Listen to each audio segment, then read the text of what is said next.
Welcome to my YouTube channel, everyone. This is Ann Harrison from the Inspirational Journeys podcast.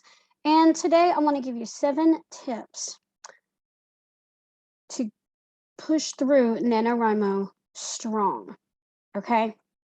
So, of course, the month of November is busy for everyone, I'm sure. No matter what season you're in, you got Thanksgiving coming up and a lot of kids have school or whatever. But I wanted to give you 7 tips to keep your momentum going during NaNoWriMo really quick, because I wasn't able to be a part of the Writing Warriors for Jesus video. I wanted to share my tips and tricks as well. So first, before I start with tip number 1, what am I working on? I've got 3. My project is called Untitled, simply because I'm going to be working on 3 different things and probably doing some professional stuff as well. That will count in the word count, but I'll be working on 3 things. I'm editing my book, Shadow of Truth, which is my Becca Martin mystery that I'm rebranding. I'm working on the plot stitch, how to craft your novel from inspiration to publication. Doing some research and stuff on that for that in the month. And I've got another story called Yoshi and Teddy's Birthday Adventure.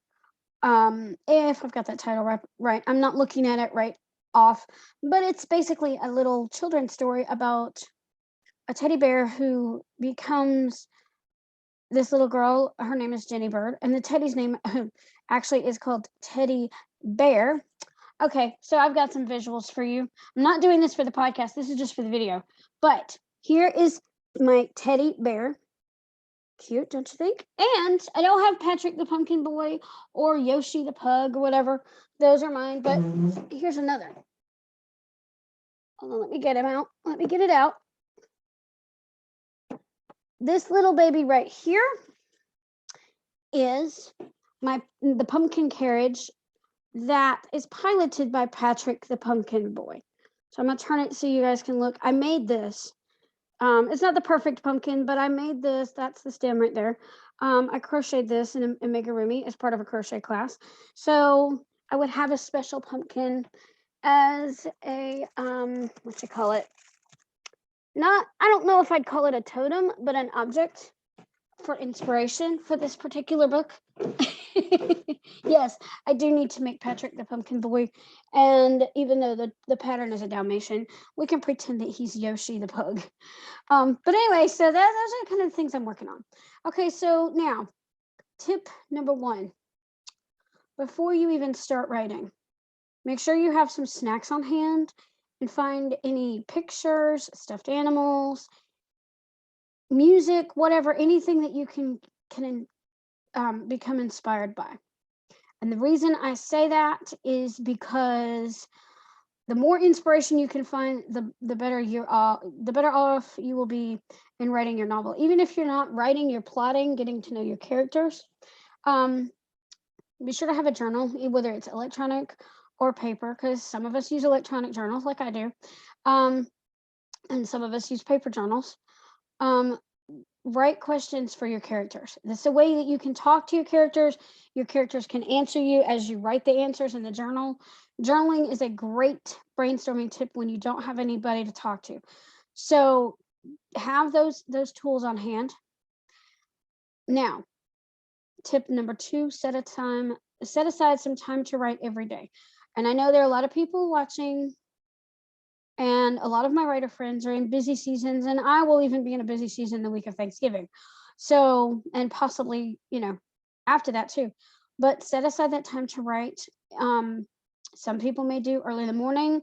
Last night, I was working with some folks from the Writers on the Storm writing room on Writers Club on Clubhouse, because we were doing some sprints, and I was actually able to brainstorm some things and work together doing those sprints. So if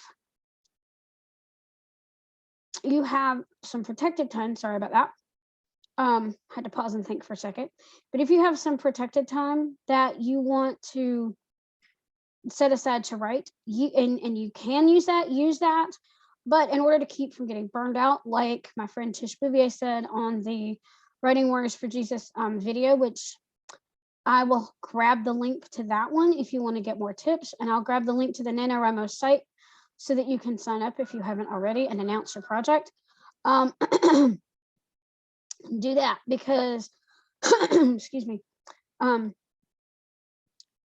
because when you use those pockets of time that you have, along with or instead of your planned writing time, because you know how things happen, you can get writing done. And if you can do short little 5-10 minute sprints or a 20-minute sprint, however that goes in the day, then take that and use that for your writing time, because those little pockets, you may get more done in those pockets of time. Tip number 3, do not worry about whether or not you get 50,000 words. 50,000 words is the overall goal. Yet I'm on the same consensus with Mer Lafferty from the I Should Be Writing podcast here, that whether you have, and I don't know what anyway, whether you have 30,000 words, 20,000 words, 50,000 words, even, 10,000, whatever you get, you're still a NaNoWriMo winner. You may not win officially, but it's more, those few thousand words you get within the month of November is more words. That's more words than you had when you started. Okay, so that is my tip number 3. Don't focus on the 50,000 word count goal. Focus on getting words down during the month. If you make 50,000 words, if you surpass it, then okay, that's fine. But just say, okay, I might not get 50,000 words. I can't get 50,000 words. Trust me, that actually works for me. Because I say I can't do it, and guess what? I wind up doing the exact opposite of what I say I can't do. That happened to me with poetry and a few other things. So I said I couldn't write nonfiction well. As I talked about, yeah, right. Anyway, so onward with my tips here. Tip number 4, you don't have to write your book in order. You can write one scene, place it in a file to the side, write another scene, and then you can put them together later. But as long as you have, if you're using Word, as long as you have, or whatever your document, as long as you have page breaks, and I don't know about Scrivener, so I honestly use Microsoft Word myself. I don't know about Scrivener or any other program, so each processor is different. But when you use your processors to do your work, you want to give yourself that opportunity to, push those words forward, push those words out there, because you're going to be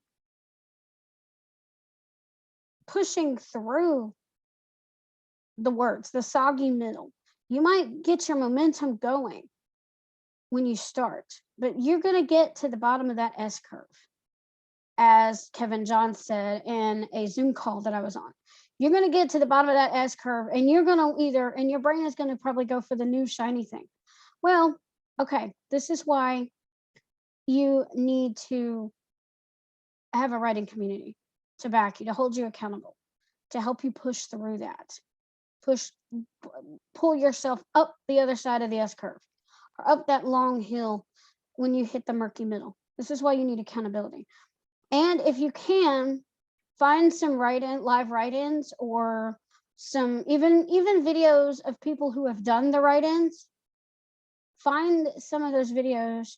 Or if you are on Clubhouse and you find like the Writers Room, Writers on the Storm, any of these writing clubs that are doing writing sprints, or if you're finding Twitch streamers, which I do sometimes, if you're writing with other people, that really helps you.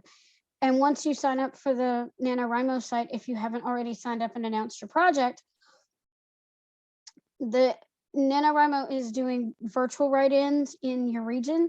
So find your local region and get connected, because that way you have the link. You can get Zoom links for your region's write-ins. And I know Nano does some live write-ins on YouTube. So that is something that you definitely want to check out. It's okay to write with other people virtually.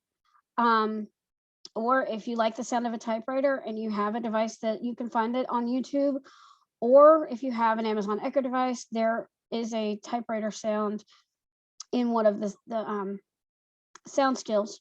But if you like that sound, you like the music, like I said, those are the tools that I mentioned before. Find those tools that you like and keep those in your writer toolkit. Now, tip number 5, it is okay to work on something you've worked with before. Why do I say that? I've got 3 projects going, one of which I've been working on before November, which I'm going to count the word count of that. Another I'm still revising, and that's okay too. And the third one is something new that I've started, but I'm not even finished with that yet. So do what brings you joy. Be a rebel. I'm a rebel. And that's okay. I am a Nano rebel, and I'm proud to admit it. Number 6, it's okay to step away from your work. Even though November is a crazy writing month, it's okay to step away and brainstorm. Take a walk, or if you're like me, you like to go outside on your swing, you can do that. Or if the weather's too cold, read, listen to some podcasts, do something, do another creative project like crochet, which I absolutely love to do, and I've showed you guys before on YouTube and talked about it on the podcast. But do some crochet, do, something to get those juices flowing. And if you crochet, whatever craft you do, create your characters for your novel. I mean, why not? It's fun, it brings you joy, and you may get a blessing from showing other people as well. So it's okay to be a rebel. That's all I can say. And number 7, keep going. Don't give up. Even if it gets murky, you're having a hard time, don't give up. Don't give up. Just keep pushing forward. Even if you've met the NaNoWriMo goal or your own personal goal, keep going. And then once you're done, you've reached your goal, whether it's the 50,000, 20,000, whatever you can get in the month, or you've reached the end of the month and you still haven't reached your goal, but you've reached the end of the month, take a hiatus. That is my last tip. Take a hiatus. Get in some self-care. Make sure you're eating. Make sure you get the sleep you need. Be sure to hydrate. Be sure to self-care, because if you don't take care of yourself, then you're not going to be able to take care of other people in your life, and you're not going to be able to take care of your writing. You're not going to be able to think. You're not going to be able to create unless you take care of yourself. So those are my NaNoWriMo tips. I do apologize that the ran long today, but I had a lot of nano goodness, and I'm going to give you the link to the WWJ video in the description below, as well as the link to the National Novel Writing Month website. I should have told you, NaNoWriMo is National Novel Writing Month. The main session is held in November. Don't ask me why. But we also have camp sessions in April and July if this month doesn't work for you. So let's finish Preptober with ideas in place, grabbing your toolkit, getting that self-care in, and let's start NaNoWriMo strong and keep going. Keep me posted on your updates, your word counts. My friend Rachel Clark and I are going to talk about it when we talk about her writing prompts book. I've working toward getting another author on to talk about Nano. So even in my busy season, and no matter what other things I'm doing, I'm still going to be pushing through the NaNoWriMo because it's fun, it's enjoyable. Build yourself a community, get involved in the community, and have fun. Don't stress. Don't stress over it. Make this a fun challenge. And one more tip, I said 7, but I'm going to add another 8, a bonus tip. Bonus tip, reward yourself. Really quick, reward yourself because you earned it. All right, guys. So those are my nano tips for the last week of Preptober. I hope you guys have enjoyed this, and I hope you guys have gotten some useful information out of this. And as always, I challenge you to go out there and read to get inspired, write something inspiring, and share your creation with the world. For when you've touched one life, you've touched thousands. Stay tuned for Inspirational Journeys on Tuesday, because I will have a children's book author on the show, we will be briefly talking about her book and her writing process. So you stay tuned to that, and you can either listen on the podcast or watch over here on YouTube. Don't forget to subscribe so that you and hit that notification bell so that you don't miss a video. And I will see you guys on Tuesday. Talk to you later. Have a blessed day, everyone, and happy writing. Happy NaNoWriMo, and keep writing. Bye-bye, everybody.